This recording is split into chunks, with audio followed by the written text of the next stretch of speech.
Super excited to announce the Law Firm Retreat Design Your Future being held this August 5th through 8th, 2026 in the Denver, Colorado area.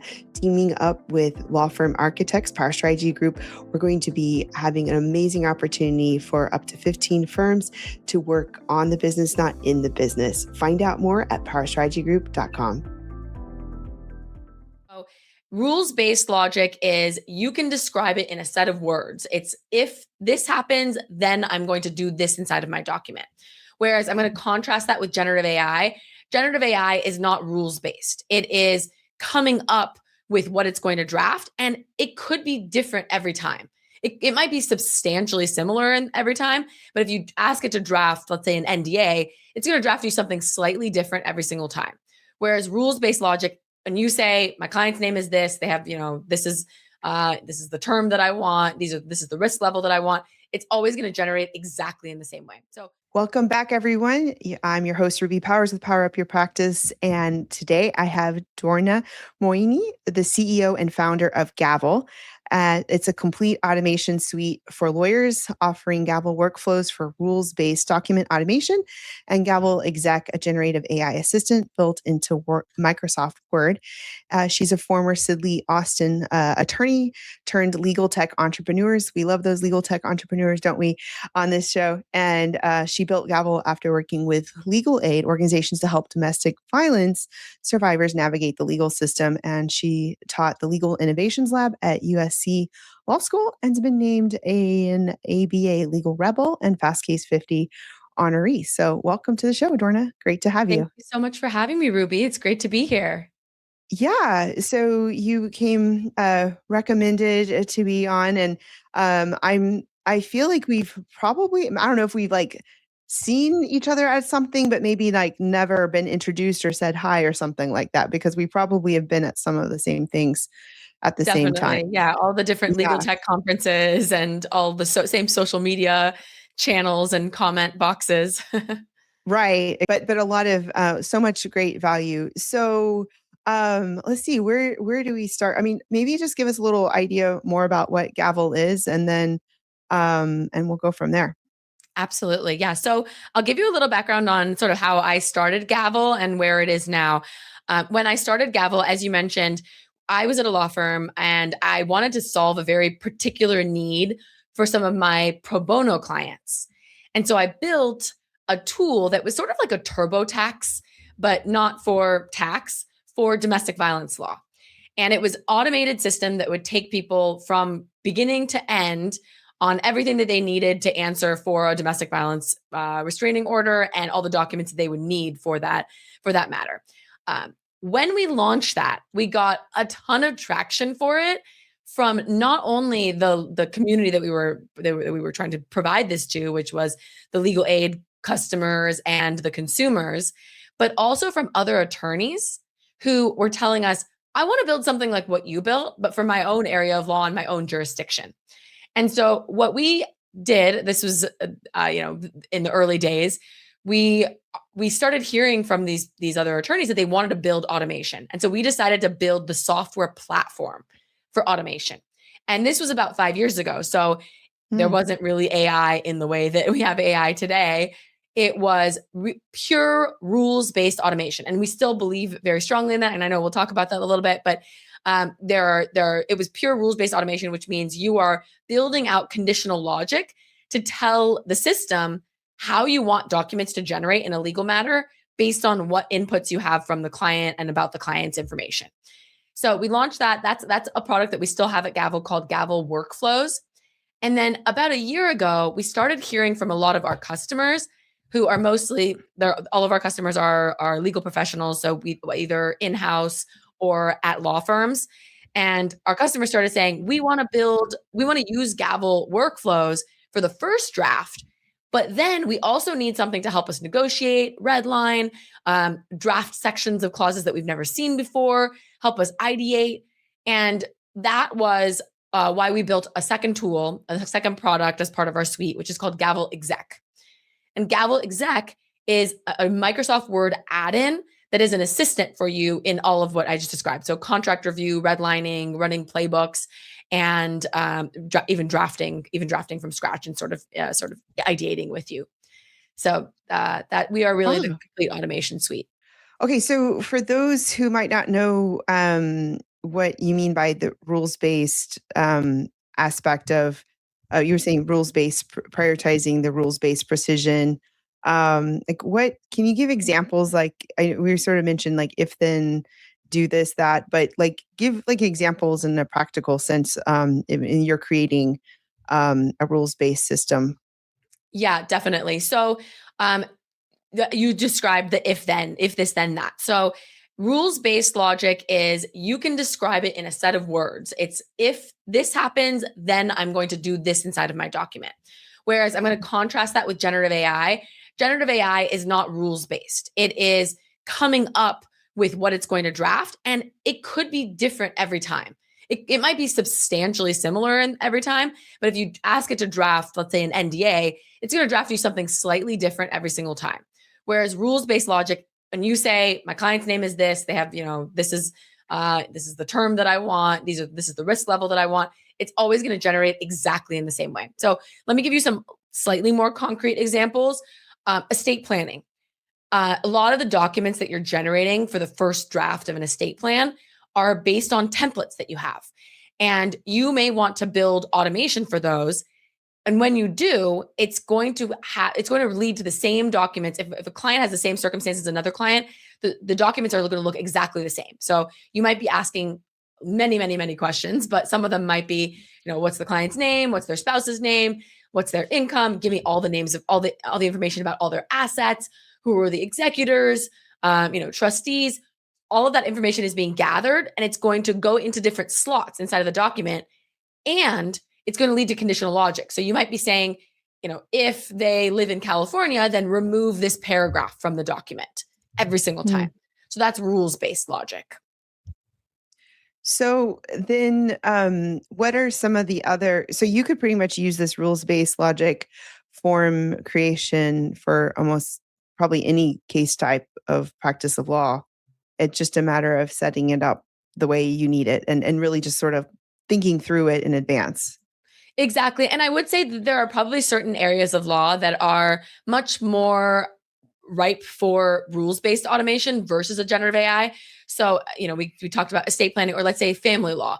If you are filing divorce documents and it's an uncontested divorce, you probably want to use rules-based logic to fill out all those court forms and a few of the ancillary declarations that you need to generate. That's much more rules-based versus, let's say you are doing an M&A transaction and you didn't even draft the first set of documents. You're getting that from another party, and you're now having to look at that document and modify it. You're probably not, you can't really do that based on rules because you're getting third party paper. And so what you really need is a tool that is going to analyze your document, identify where the risks are, identify what's higher priority, and then come up with unique language for that particular document on exactly how it should be changed. And that's a place that we think about a lot, because you don't just want to dump let's say, you're an M&A transaction and you don't like some provision like that's been included there. You don't want to replace that provision altogether and dump in an entirely new provision.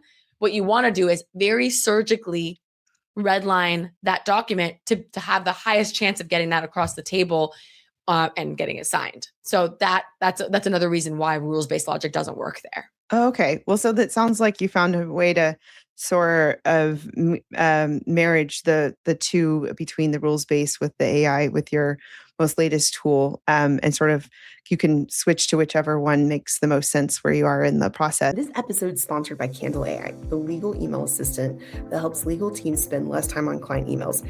You heard me right, spending less time on emails. Candle AI works with both Gmail and Outlook, so you don't have to learn a new tool. And then it connects with popular case management systems like Clio, Filevine, INSSoom, and more to come. It instantly shows you your case and the client details the moment you open a client email and right inside your inbox. And then that means less context switching and time spent jumping to different tabs to figure out what you need to respond. Candle can also draft context-aware responses to client emails and makes it easy to create, edit, and manage your email templates.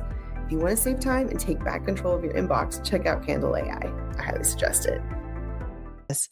But So I'm fascinated also that you have taught at USC in the legal innovations lab.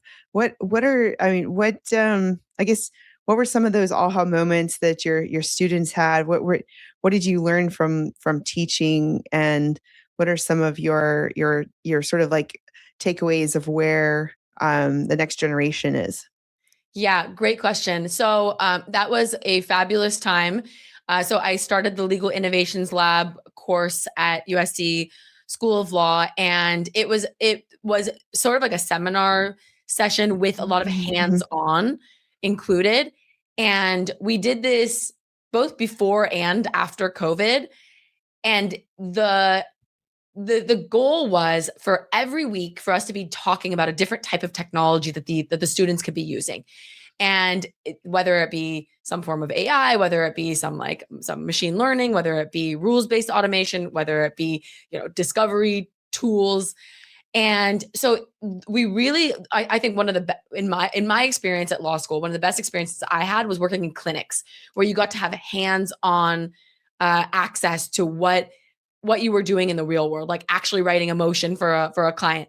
And that's what prepares you for the real world. And we were trying to do something very similar, but rather than doing the things that you do when you're practicing law, we wanted to give you access to the technology that you use that could advance the way that you practice law.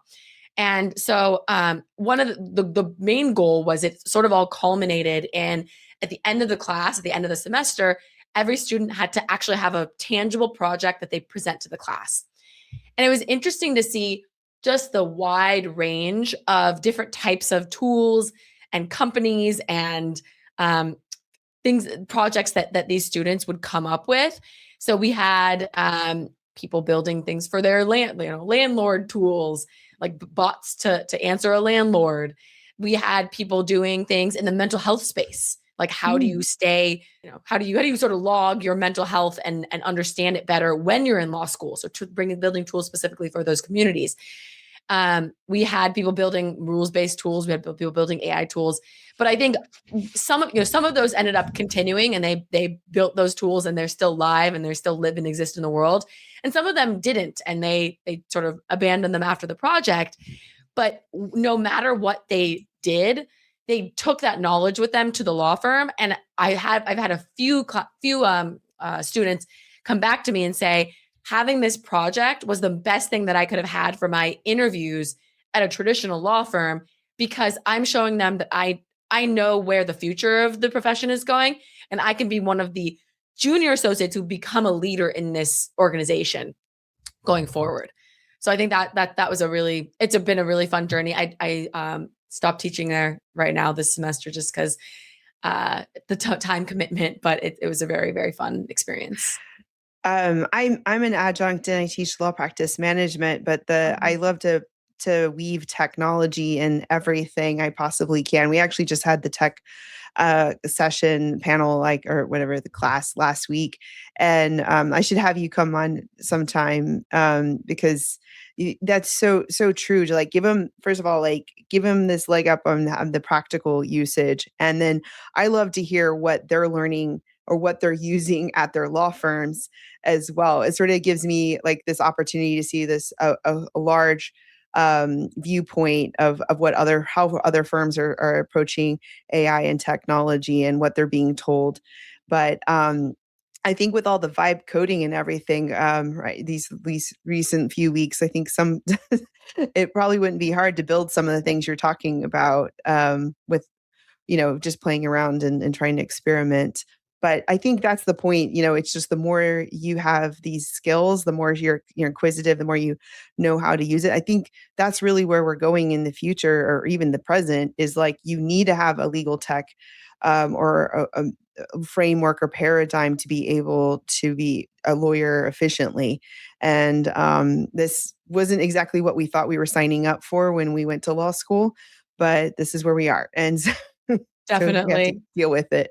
Yeah. It's also something that we think about when we're building like our actual product at Gavel too, is Mhm. how are we building this in a way that is not just for the senior attorney, but is also going to help the senior attorney train the junior attorney. So I'll give you an example of that. We have a feature called playbooks and inside of Gavel Exec. And what it does is it's, you know, it's like a playbook that you would have for, let's say you're an in-house team who's reviewing and negotiating NDAs or vendor agreements on a very frequent basis, or whether you're at a law firm and you have a document type that you're reviewing frequently. Basically what you do is you can build all these rules in. So it actually is a little bit, we're talking about rules, but it's not the rules-based automation. You can build all these rules in that say, you know, if you see an NDA that is where the term is more than 3 years, let's say, then you need to flag it and change that to 1 year, let's say. And so the senior attorney is building those rules in, but then the junior attorney might be using the AI. And even though they're using AI to do their work, it's almost like they're sitting next to that senior attorney, because it's going to flag for them. It's going to say, this rule failed. This is why it failed. And this is the suggested language we think you should put inside of this document. So it's a combination of, yes, you're using AI. And I think, you know, a lot of the teams we work with are very concerned about what's going to happen to the future of training at law firms, for lawyers generally. But you can use AI, but not have it be sort of mind numbing. It can actually activate and engage their brains to understand how that more senior attorney would be practicing, and the senior attorney can save that time because they don't have to sit next to them and help them redline an agreement, for example. So it's a way to like streamline the training process and sort of put some guardrails on it so that there's some guidance there. I love that, because like I think about a friend who has a legal tech company, and he told me that he doesn't let his he has a law firm too. He doesn't let his associates use the tool he built unless they've done 10 of these petitions on their own, the old school way, because he wants them to know how to do it and not just like blindly be using the tool. I mean, I sort of think about it like, if you don't know how to do the math initially and you go straight, you're given a calculator, then you're just always going to just blindly be using the calculator. Or maybe there's a better example, but like we ultimately have to be able to know how to do the thing the original way or some backup way. If like we're in the middle of no electricity and no AI, you know. It's like I think Claude had an outage yesterday where nothing was working, and so you have to be prepared for those moments too. But yeah, I completely agree. You need to understand a little bit how to do it yourself before you can let the AI do it. And if you can learn through the AI, then even better.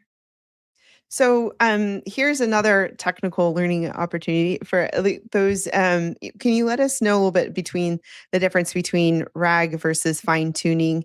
And for a law firm owner who just wants a tool that works, why does it matter to know the difference between that technical distinction?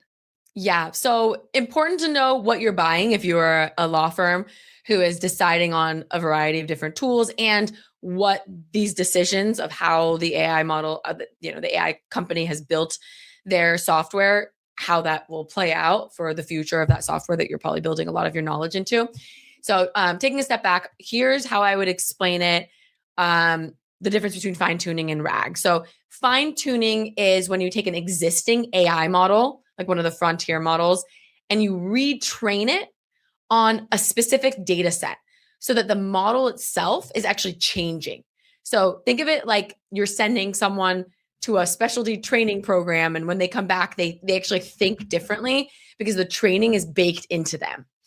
The upside is that the model can become really, really good at a very narrow task. But the downside is it takes a lot of time. And once it's trained, it's sort of like frozen in that moment. So if the law changes, or if your playbook evolves, or if most importantly, if the model gets better, you can't use that anymore. So let's say you were like you fine-tuned GPT 3.5, let's say. You would have lost all that work if you wanted to use GPT 5.2. So that's the biggest downside. And so in the early days, a lot of these companies were fine tuning, and I think a lot of time and expense has been lost. Obviously, we didn't know. There's a lot of the thought process has changed a lot too, but a lot of time and money has been sunk into fine tuning when RAG might have been a better approach. So let me explain RAG now. RAG takes it's retrieval augmented generation. And RAG takes sort of like a different approach. So the base model stays the same, but at the moment you ask it a question, it actually goes and pulls relevant information and relevant documents to use as context, but using whatever current model it's on. So instead of retraining that whole model every single time, you're saying, here, I have a task for you. Go read this contract or go read this, like these thousands of documents first.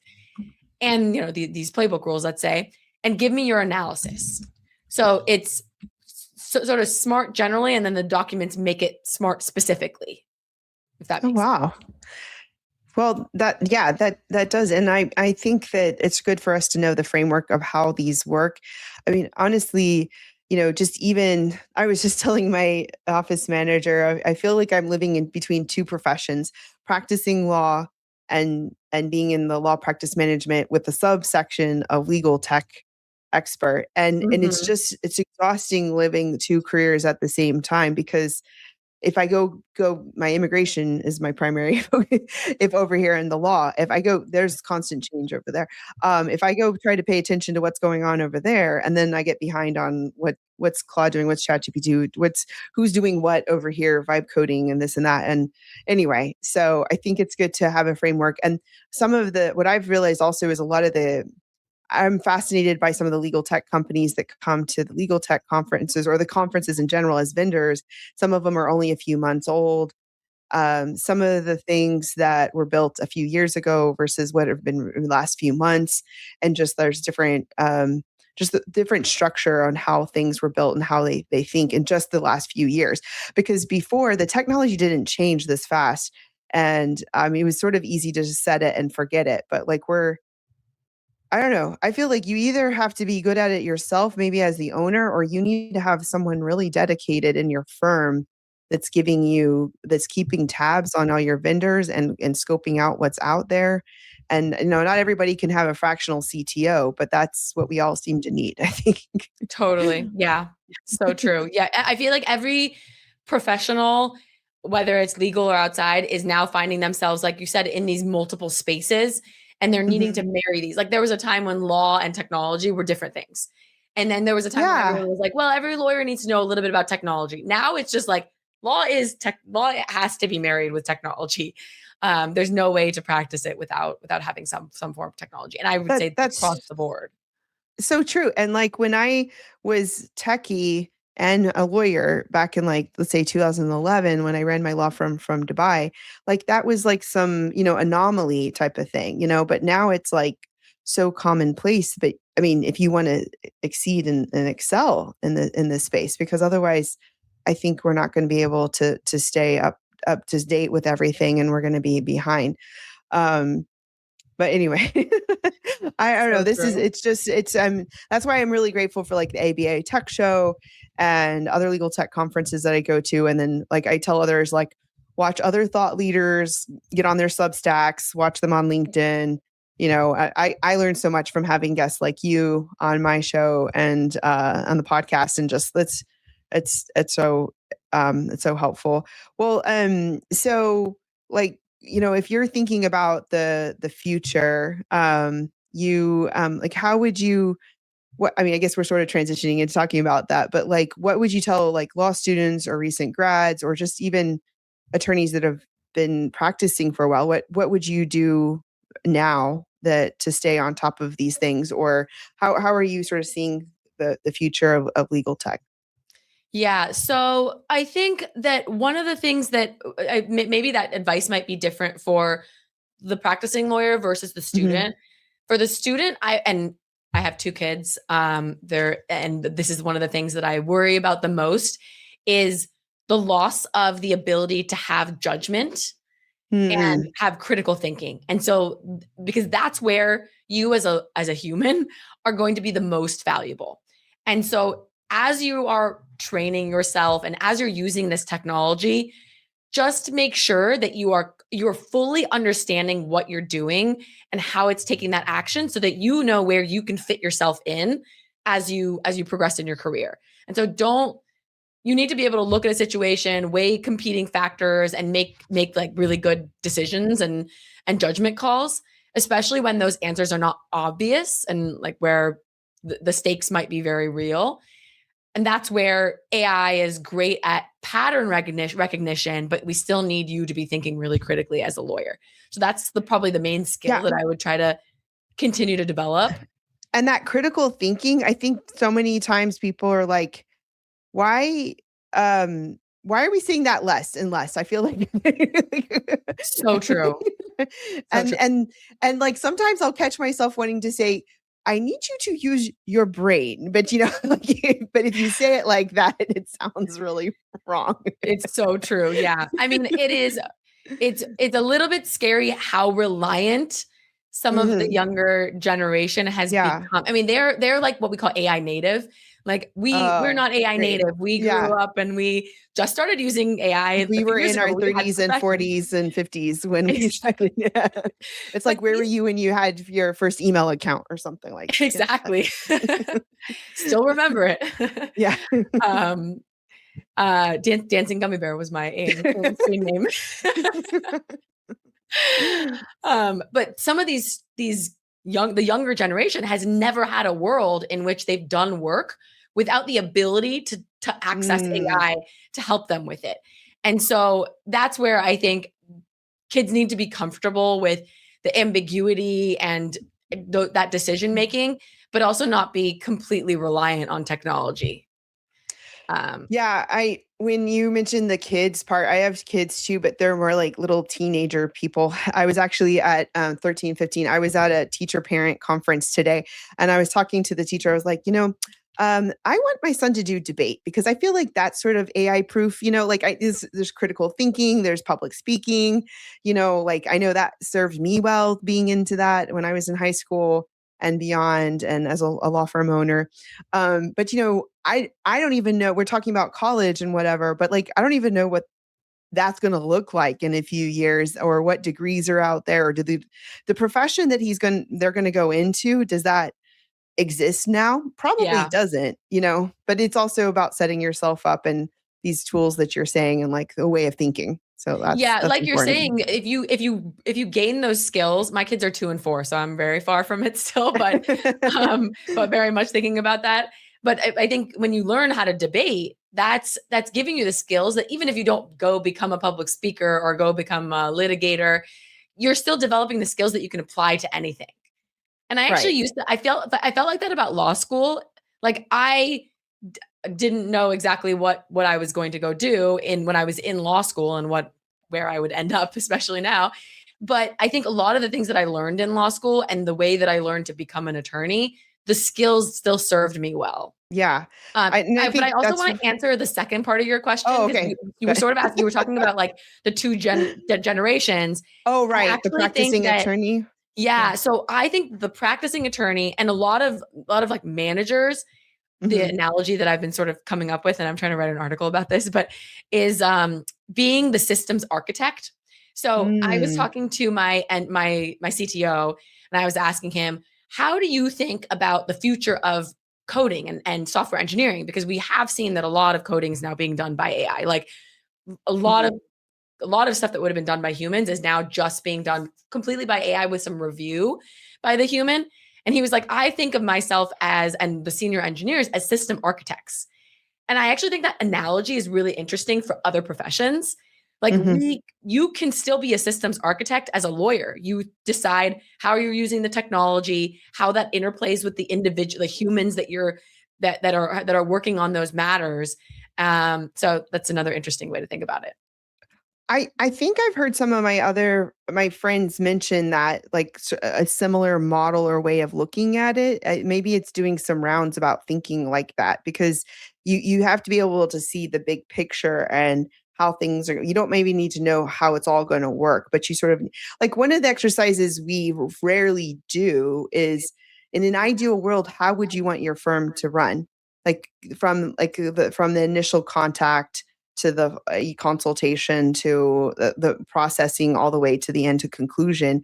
And I think a lot of times we've just sort of been at the mercy of whatever legal tech is out there, and we sort of like have to sort of adapt to that. But now we're in a space where we don't have to. We can create more custom programs to the way we want to flow. And not like we have to reinvent everything, but there's, I don't know, there's so much more potential. I think even in that sense, it's a bit overwhelming for So someone true. to Yeah. think about that too. Very true. Very true. Well, is there any other, before we move to the fun fact questions, but is there any other, piece of advice for a managing attorney, or like who might be like, I mean, a lot of the listeners I think are very forward thinking and are probably just experimenting with a lot of different tools. I don't think they're like maybe potentially afraid of certain things out there, but like maybe give what's an example of I don't know if you have some case studies as to when people use Gavel, like how much time they save or increased efficiency or increased accuracy. Yeah, definitely.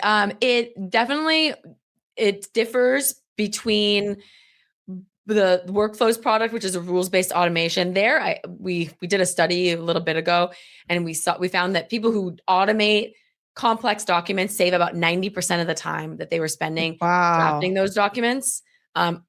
Granted, a lot of that is like some people were starting from scratch, like they were drafting some of these documents from scratch or using templates and drafting them from scratch.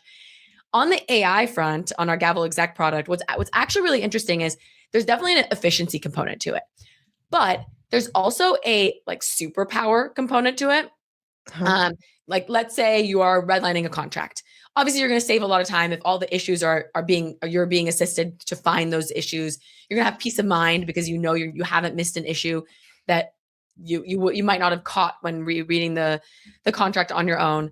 But the most interesting piece to me is the ability to be a data-driven lawyer that looks across your prior precedent or data that you have to make better decisions, not just more efficient decisions, but better decisions. I'll give you an even more concrete example of that. We have a customer who represents startups against venture capital firms in financing rounds. And so they're constantly representing different startups, but against sometimes the same venture capital firms over and over again. So what Hmm. they did is they were like, I just want to get my client the most favorable terms that this VC has ever agreed to. So what they did is they actually went into Gavel Exec, they created a project and they loaded all, I'm just going to call it like XYZ Ventures. They loaded all the different agreements that they've ever finalized against XYZ Ventures. And then now what they do is instead of even having like a playbook, they just say, redline this agreement, like the new agreement for like in a new deal, that's a fresh deal, redline this agreement to the most favorable terms that XYZ Ventures has ever agreed to. And then they get results that can be pinpointed back to like, on September 3rd of 2025, this VC firm agreed to like a 1x pref stack, and now they're proposing a 1.5x pref stack. Like you can actually tie it back to their decisions, and then that gives you ammunition when you go into a negotiation, because you just wouldn't have had time to go read hundreds and hundreds of agreements before making every single decision. Wow. That's so awesome. And I mean, I think there's still a lot of firms who are just using, and I dare say it, like, just a prior copy and making a change and, changing a name here and there. But like to all of this accessibility of this saving so much time. I mean, and I think ultimately that's where we're at. Like, where can you save the attorney's time? Where can you save your team members, your staff's time? And then this also gives you that competitive advantage because you're doing that analysis. What's been the most successful? Now I'm just thinking, like, we added federal litigation for habeases and immigration recently, and I'm just thinking like we really need to be taking up our tools to several notches. I think we were just starting it out and then getting some original templates and starting to practice, and then now we've got to like, take it to the next level so that we can be using some of the tools that you're talking about and how um, and being more efficient and saving more time. And ultimately, I think that's what really, I think, could be the selling point to a lot of managing attorneys or law firm owners who are sort of maybe a little hesitant, like, oh, what's another tool? And then I have to add more to my software tech stack and add more to my learning and training and onboarding. It's I think some of us have fatigue over it too. I have fatigue. Definitely. I love talking with you about all these things, and you're also like, just like I'm seeing my students and what they're, and the consultees, and through my speeches and everything else, you're seeing a lot through your clients and your customers, and sort of like how they can best use your Gavel to increase efficiency and automation. And I love that. Are you feeling overwhelmed by all the different things you have to do to run a law firm? Well, you're not alone. So many law firm owners are in the same boat. That's where Staffy steps in. More than 90 firms, just like yours, are leaning on their bilingual virtual staff for legal, administrative, marketing, and client-facing work, plus their full HR support. I currently have 11 team members with Staffy across my own firm and Power Strategy Group, and it's been a total game changer.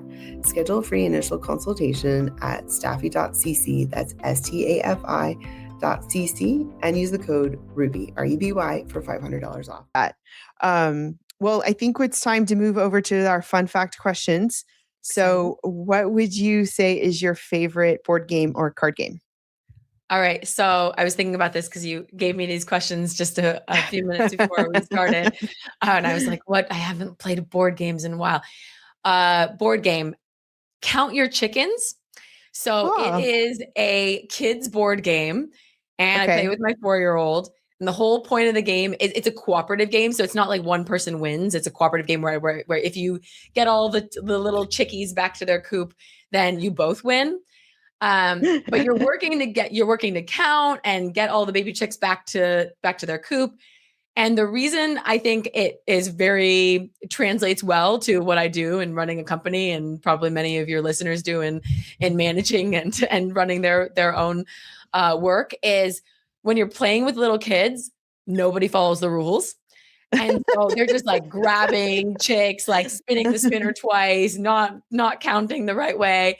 And you sort of have to like roll with it, but also get everyone back in check so you can play the game. And I think that's honestly the best training for first running a company, because you have sort of like a playbook, you have rules, and you design the system, and then the real life stuff happens and nobody follows the instructions the way you planned. Clients, customers use your product in a way that you didn't plan.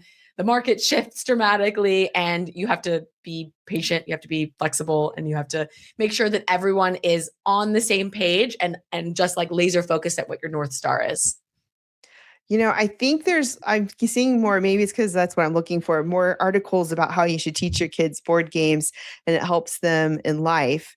And then even when we were watching the Beast games, no spoiler here, but recently, my kids were like, well, I would have done it this way, and I was just like, ooh, all of our training has come in. I love it. Maybe next time you can go win $5 million. No, just kidding. Soon. Yeah. That's AI even on Survivor and stuff. Yeah, exactly. Like they use a lot of games and puzzles on Survivor, but the way I look at it a lot, like management and solving problems, like when someone comes to me with a consultation, they're basically giving me a puzzle and I'm trying to figure out how to solve it. And so anyway, what would you consider a habit that contributes to your success? I don't know if people use this term outside of the software world, but I ship. So shipping is like when product, like when you have a something that you built internally, software, and you get it out, you ship. So I would say my habit is shipping fast. I have sort of a bias towards putting things out into the world before they necessarily feel ready, as long as they feel like they're in a good enough place to get feedback on. And so whether that's content or product features or just different ideas, I think sometimes perfectionism can kill more companies than bad ideas do. And I'd rather get something to like 80%, get it in front of some like trusted real users who know it's in a beta and learn from their reactions than, the alternative would be, spending months sort of polishing something inside of a vacuum. So that's a good point. Yeah, because that whole perfection is the whatever of whatever. Yeah. Good is great is the enemy, or like perfect is the enemy of good. Or right. Yes. Follow me for more. I just blame it on my mom's first language was not English, and so I was just like, I don't know, whatever. Same here. What was your mom's first language? Spanish. So Okay. yeah. My first language is Farsi, actually. Oh wow. Okay. Okay. Awesome. I mean, and it was my mom, so I just figured she learned English on Captain Kangaroo. So like somehow Uh-huh. something was lost on the way to me, but whatever. It's okay. It I turned out said okay. salmon instead Oh, of salmon until I was like 15 years old. that's a very common one, even with Spanish speakers. Yeah, I probably said it too, honestly, because I think my mom probably said that. Yeah, it's so confusing. Silent L. Why would you I do know, that to right? people? Yeah. Uh, what what would you consider your superpower?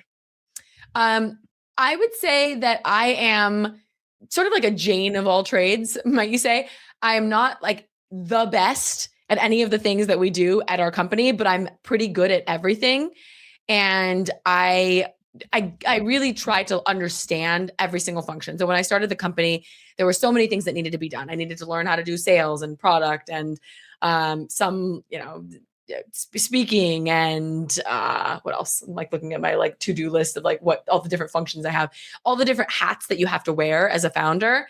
And I got good at them, but obviously none of those, because I have to do so many things, I Right. was never an expert in any one of those things. Mhm. And so I not only understood how to do each of them, but I also understood how to let go.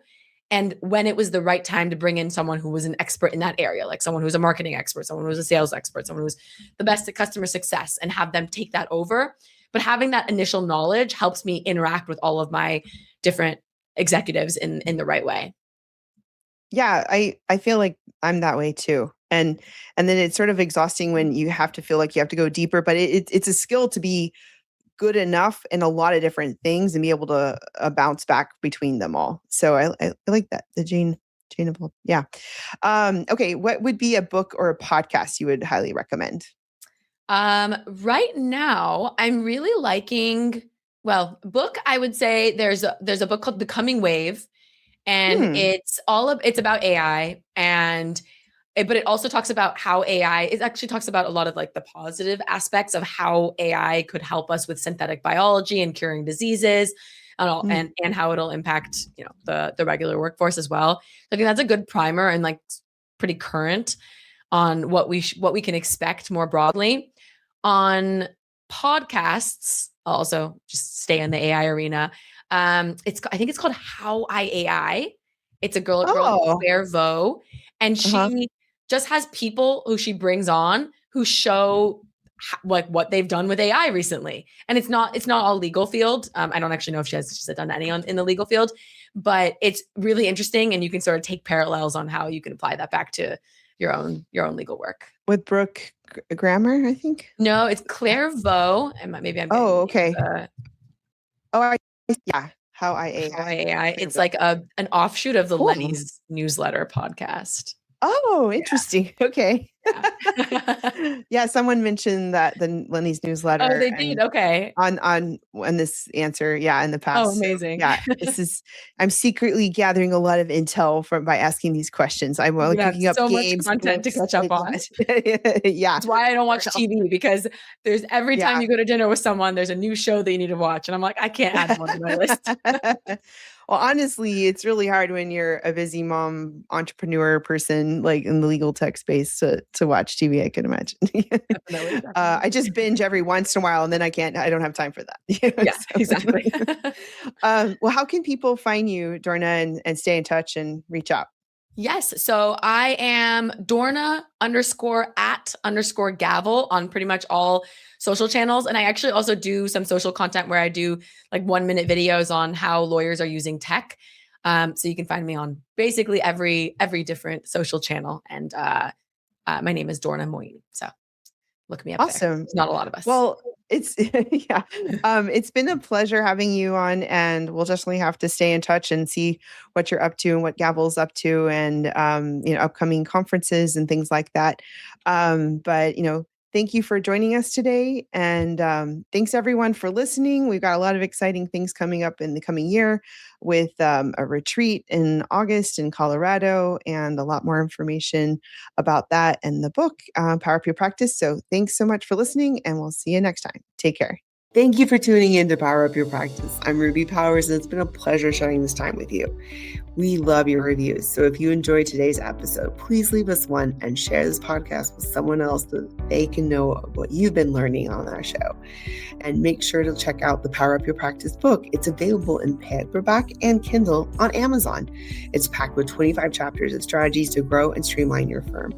And we also have the free Power Hub community on School to keep the conversation going in between the episodes. So make sure to keep powering up your practice, and we'll see you next time.